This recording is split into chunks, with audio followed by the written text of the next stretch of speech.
ভারত পারলেও বাংলাদেশ কি পারবে? এবার আমি ভারতীয় সংবাদ মাধ্যম দ্য হিন্দু, এটা একটা পত্রিকা, এই সংবাদ মাধ্যম সূত্রে যেটা জানা গেছে সেটা জানার পর ভারতবাসী হিসাবে আমি যেমন আনন্দে, আমার গর্ব লাগছে, তেমনি আপনাদেরও খুশি হবে। এবং পাশাপাশি যারা বাংলাদেশের সেই সমর্থক গত 5 থেকে 6 দিন আগে তারা যেমন লাফালাফি করছিল চীনের এই পদক্ষেপকে নিয়ে, বলবো আপনাদের সঙ্গে বিস্তারিত শেয়ার করব। অনেক সোশ্যাল মিডিয়ায় বাংলাদেশ থেকে কমেন্ট আসছিল চীনকে নিয়ে, সাবাস, ওয়েল ডান চীন, আরো অনেক কিছু।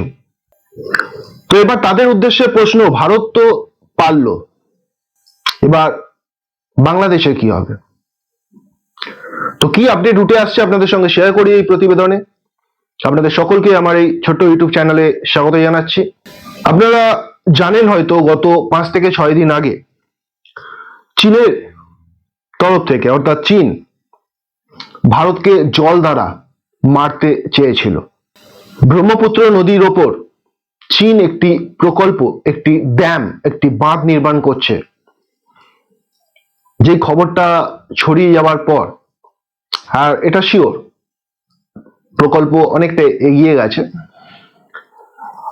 বিশেষজ্ঞরা মনে করছে যে এই প্রকল্প চীন করার পর সমস্যায় পড়বে কিন্তু ভারত এবং বাংলাদেশ।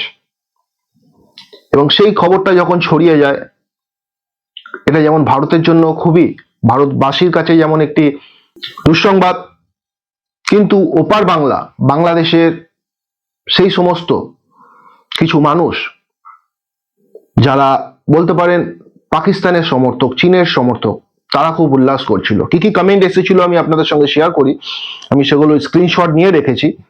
কমেন্ট আসতে শুরু করেছিল যে চীনের জন্য ধন্যবাদ,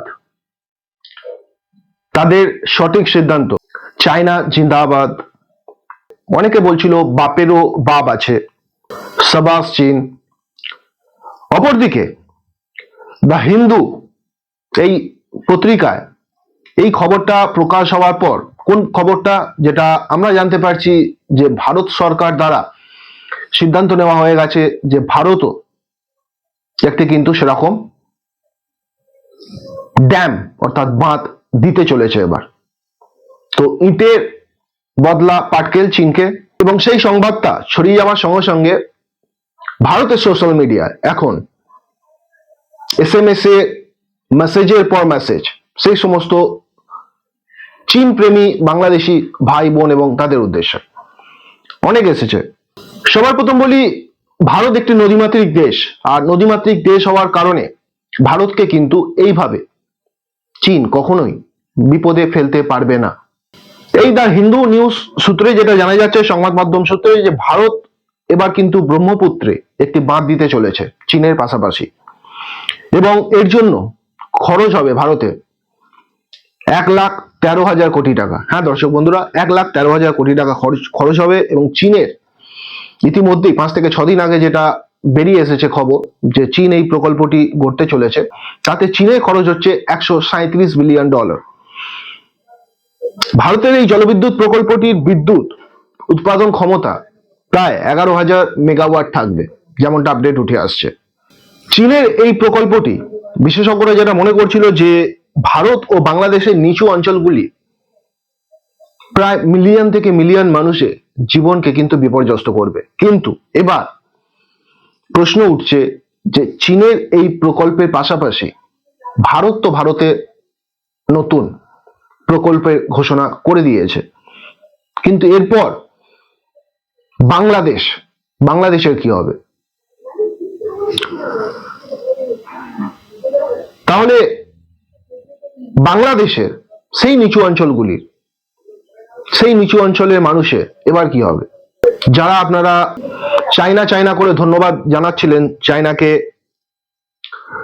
সাবাস দিচ্ছিলেন, এবার আপনারা চিন্তা করুন যে আপনাদের কি হবে।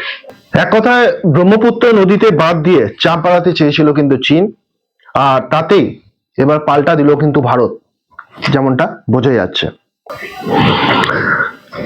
যেমনটা আমি আপনাদেরকে বলছিলাম যে কয়েকদিন আগে জানা যাচ্ছিল যে ভারতে থাকা ব্রহ্মপুত্র নদীর উপর চীন বিশ্বের বৃহত্তম ড্যাম বা বাঁধ বানানোর ক্ষেত্রে অনুমোদন দিয়েছে।